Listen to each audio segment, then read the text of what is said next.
位女仔夜晚呢，一個人呢，真係要小心啲。自問呢都算機警啊，但真係俾佢嚇死咁樣啊。咁啊，逐樣嘢講下啦。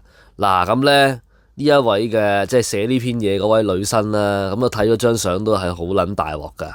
OK，咁啊呢個世界就百貨應百客啦，係嘛？咁我覺得呢條女醜樣肥。個樣係一哥焗豬扒飯啫，咁呢個係我覺得啫，係嘛？咁啊葉劉以前都有老公啦，而家都有渾水啦，係咪？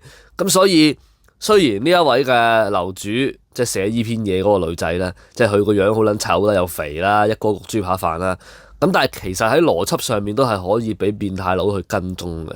OK，因為一個變態佬佢變態到極致。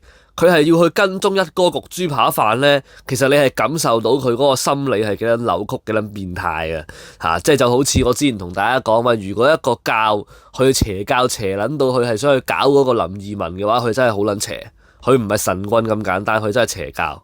OK 啊，咁同樣地啦，如果一個變態佬變態到極致，會走去跟蹤一哥焗豬扒飯嘅，咁都係好扭曲嘅心理係嘛？咁所以喺呢個邏輯上面呢。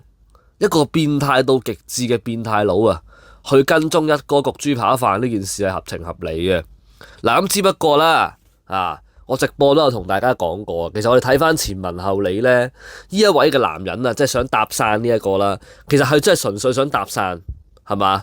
又或者係認錯人咯，即係佢可能以為你係佢認識嘅某一個人，咁喺架車度望咗你好耐啦，係咪屌你老母以前個小學同學阿妹豬呢？哇！做咩個樣而家咁撚糖嘅咁樣，即係有可能係咁噶嘛？